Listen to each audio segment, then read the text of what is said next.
whip him. So comes into the picture none other than Rabbi Tam. Rabbi Tam, who is Rashi's grandson from his daughter.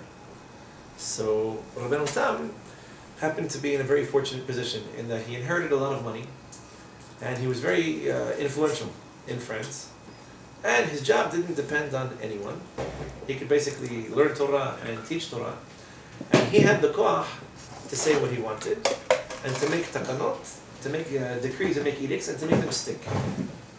So Rabbeinu Tam passed a couple of famous haramot, basically a famous list of excommunications aimed at men who refused to give their wives gitin.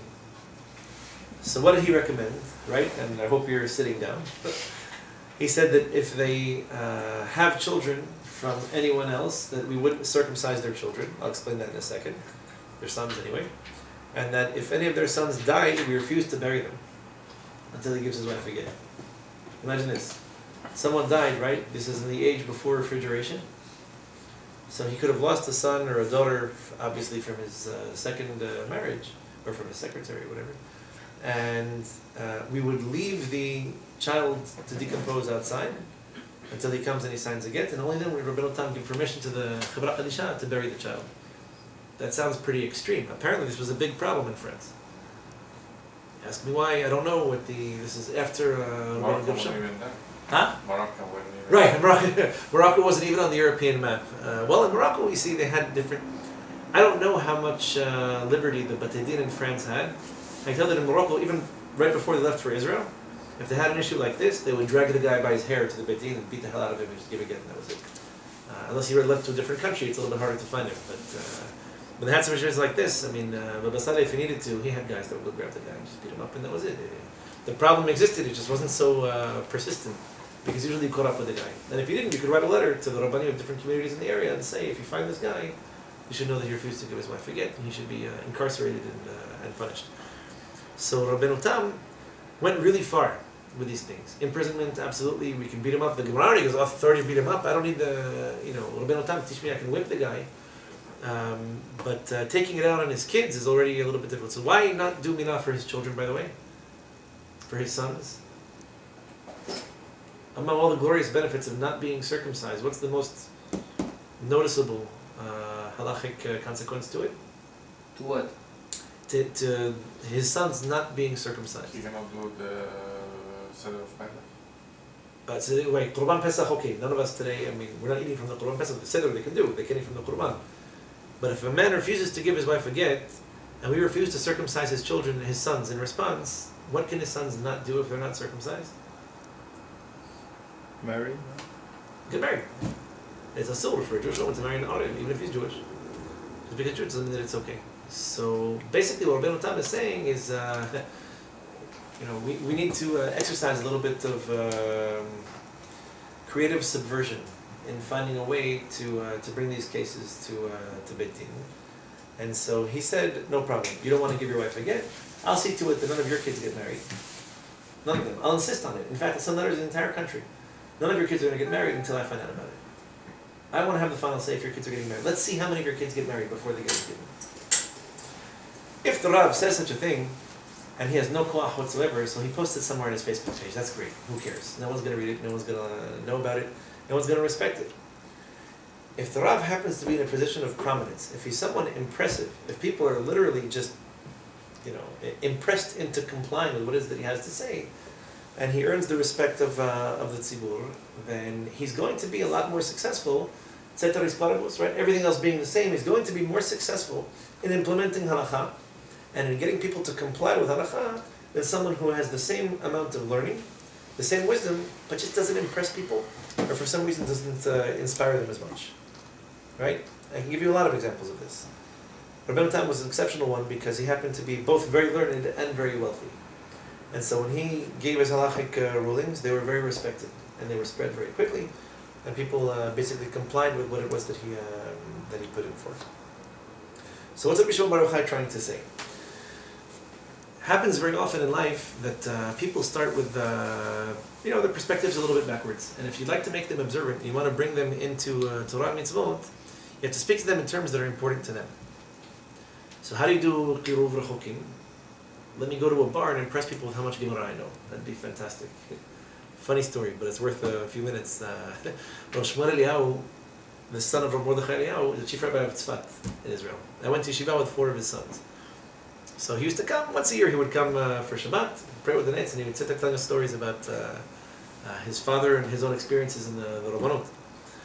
So he told us once that once he was appointed the chief rabbi of Tzfat, he said, nobody prepared me for this. I know it's a nice city, it's a beautiful city, it has an artistic side to it, it has tzaddikim, talmidei chacham that are buried there. He said, every week, at least 2 or 3 times, someone sets an appointment with my secretary, they want to talk to me. What do they want to talk to me about? The guy comes in, closes the door, with the Rav. I didn't want to say anything, but it's time. I'm the Mashiach. I've decided that I'm the savior of the Jewish nation. I'm going to redeem everyone. I'll save you too. Don't worry. you're on the good side.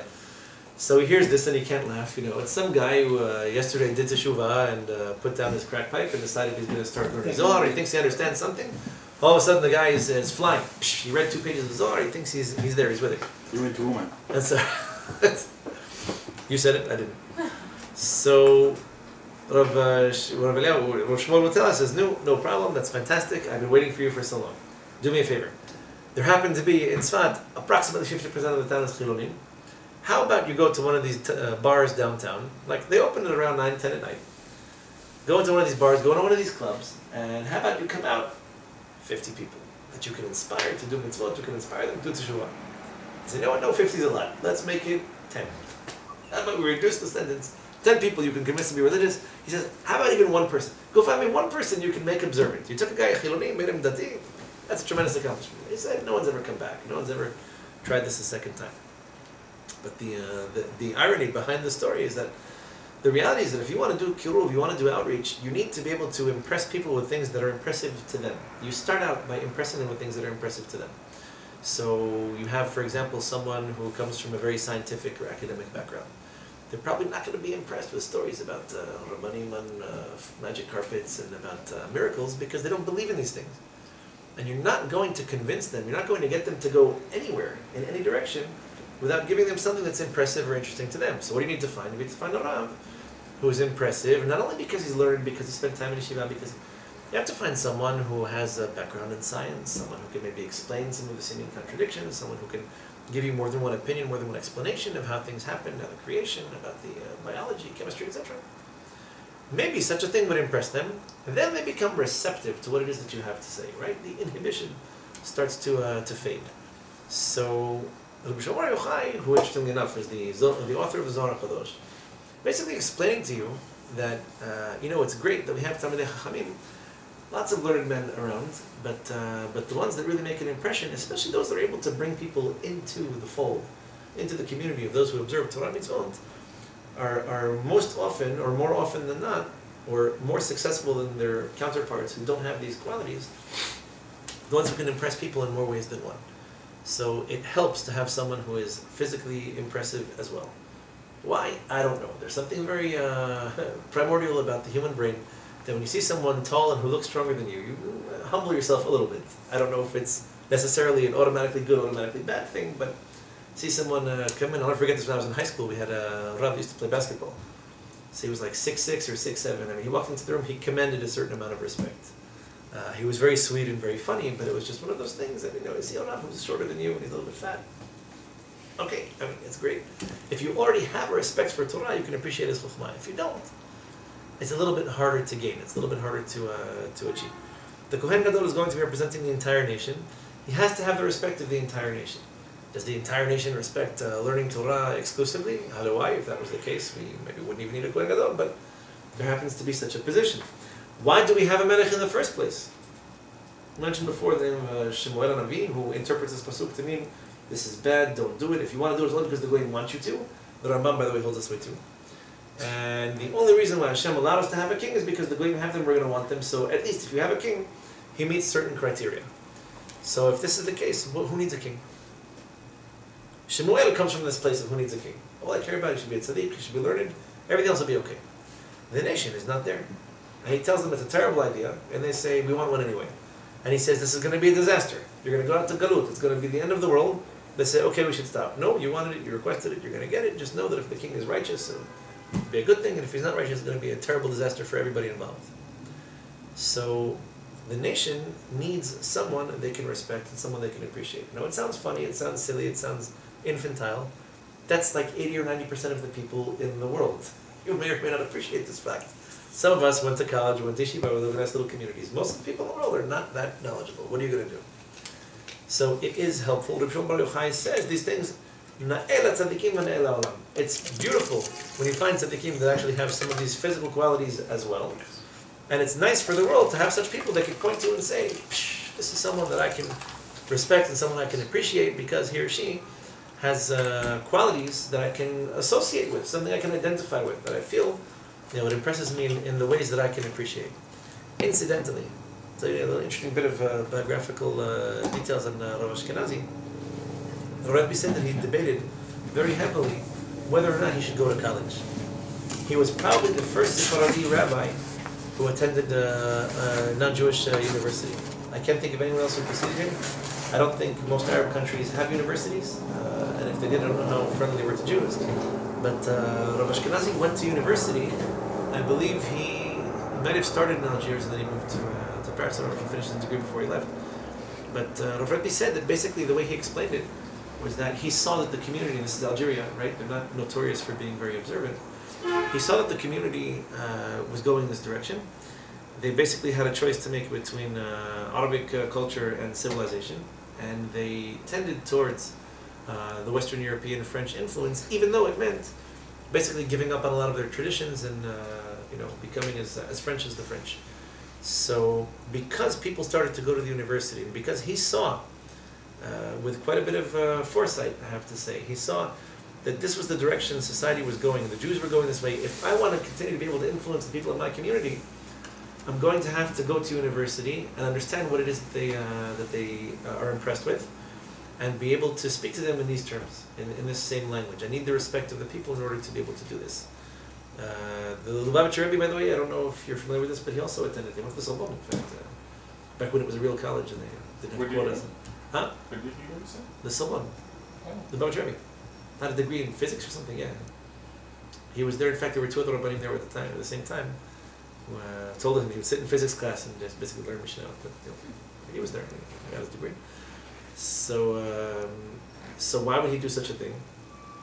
Apparently, and this is interesting because he was very outreach-minded, he came to the realization that the people that he's dealing with are, for the most part, overwhelmingly secular.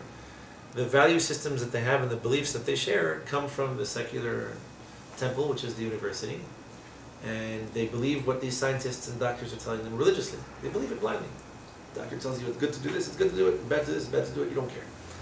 So he said, in order for me to understand where people are coming from and what people need, I'm going to dedicate at least 4 years of my life, certain parts of the day, to studying and to being able to communicate with them in a language that's meaningful and that they're going to appreciate. So, as a concept, if the idea is to make an impression on people, there's definitely something to be said for it. You know what?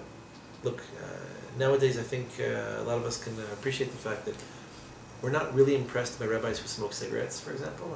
Here in America, we're much more allergic to that than they are in France.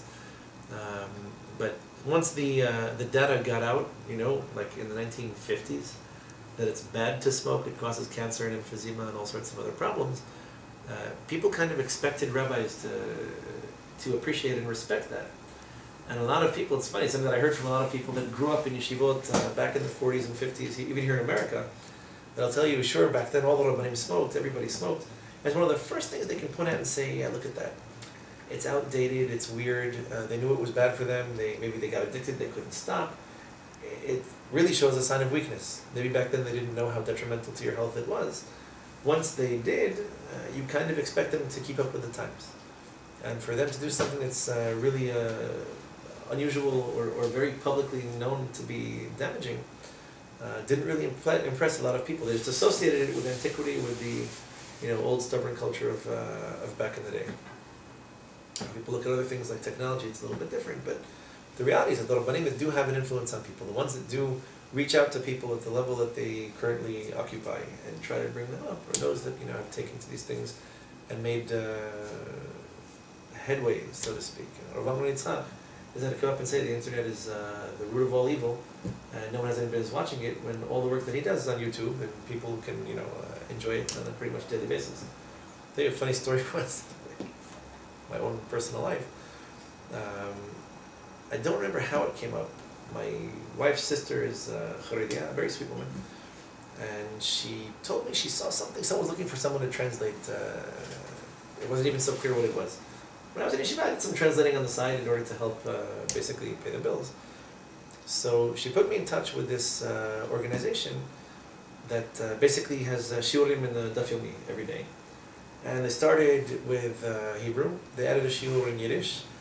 And by the time they realized they needed someone to help them with translation, they were already doing French, Spanish, and Russian. And they were getting inquiries in German too. So they said, look, we need somebody who speaks a few languages, can translate. It was just for correspondence. They would get emails into the inbox. They wouldn't even know what language it is. They would send it to me. What language is, what is the I want?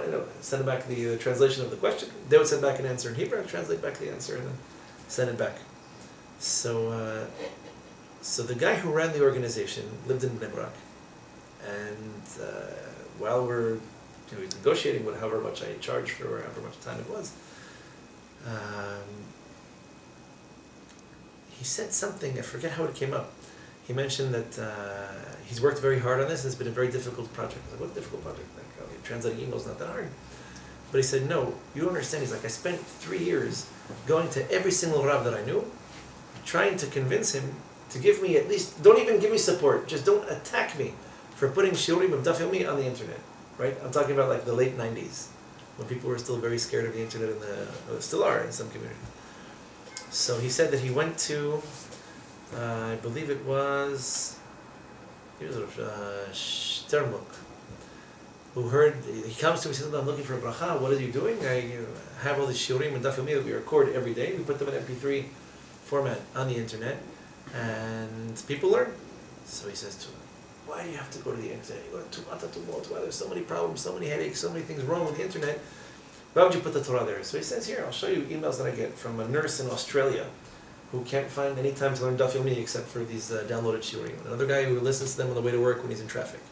And he said there are about 3,000 people that follow the shiurim every day. Back then there was a lot of people. 3,000 people who hear the shiurim every day and who wouldn't follow daf yomi without it. So the Rav says to him, fine, I'll give you a heter to do it, as long as you don't advertise. That was his answer. He's like, I don't want you, if somebody has the internet, Rabbi should find a site like this. If he doesn't have the internet, I don't want him getting the internet just so he can follow shiurim with daf yomi, because it's probably opening the door for a whole bunch of other things. So it developed kind of slowly. Today, Baruch Hashem, having shiur on the internet, it's like, we don't even think twice about these things. The point is that Rabbanim are expected, first of all, in some ways to keep up with the times, and second of all, to be aware of the fact that there are certain things the generation and the community are going to expect from them. Interestingly enough, I mentioned Shmuel Navi before. The Gemara has a very interesting comment about this, where it says, Moshe v'Aharon b'Kohanam, u'Shmuel v'Qora'ei Shemo. Qora'ei Moshe v'hu ya'aneh. Pasuk in Tehillim, it's in Kabbalat Shabbat. So what's the connection, the Pasuk, Moshe, Aharon, and Shmuel? Where else in the whole Tanakh you find them compared to each other? They lived generations apart. Moshe and Aharon led the nation out of Egypt, Esor Makot, and the Kratim Suf, and all the miracles that they had since then, the man, etc. Shmuel, he was a prophet in a very difficult generation. How difficult? He was the only prophet in that generation. So much so that Eli Kohen didn't even believe he was getting prophecy until he proved it to him. So, okay, so Moshe and Aharon were great tzaddikim in a generation that ultimately learned to, most of them appreciated that they were Nevi'im on a very high level. And Shemuel had it a little bit harder in his prophetic career. So the Gemara says, what's the comparison? כמשה ואהרון בדורם, כשמואל בדורו, כשמשון בדורו, כיפתח בדורו. Every generation has the tzaddikim, the Talmidei Chachamim, that are the most fit for it. So Moshe and Aharon were the most qualified to lead this generation out of Egypt. They were wise, they were brave, they were hardworking, they were devoted, they were dedicated, etc. Shemuel HaNavi was prophesying for a very different generation, a much more complicated one that was much more distant from all these miracles and that needed to be convinced for right and wrong. So, but he was the leader of his generation. Yiftach HaGiladi could lead his generation. Ben Isha Zonah, he was hanging out with truants and delinquents, and ultimately ended up saving the nation in this particular generation from Ammon. So he was the leader. He's the one that got the respect. but he managed to do it in such a way that people could relate to. They needed somebody who was tough, and they got a guy who was tough. They needed somebody who was a Nabi, they got a guy who was a Nabi. So there is something to be said for Rabbanim evolving and the Torah evolving over time. Rosh Hashanah said it very explicitly that he received the Torah from his grandfather in the traditional Judeo-Arabic of North Africa, and from his father he learned Torah in French. So he said, I grew up on the lap of Isa and Ishmael, like between these two cultures of Europe and the North African, Middle Eastern, Judeo-Arabic culture. And he said the Torah has to evolve, has to be meaningful to people, has to relate to them such that hopefully they catch on to it and appreciate some of the more eternal qualities of it than the wrapping on the outside. But without this, a lot of people don't even get initiated in the first place. So Shabbat that's up next week. Hopefully there will be no protests next week. And, so what was the story with the maybe we should protest against the protests and waste people's time. C'est quoi l'histoire avec les gens qui faisaient des manifestations là, à Upper West Side? On the Upper West Side, no, the George Washington Bridge and the. Non, pour le get, vous avez dit. Oh, for the get. This Mamzer, 10, 11 years ago, here's Mamzer, Harami. Yeah. He lived in Baltimore. Today, his brother-in-law called me.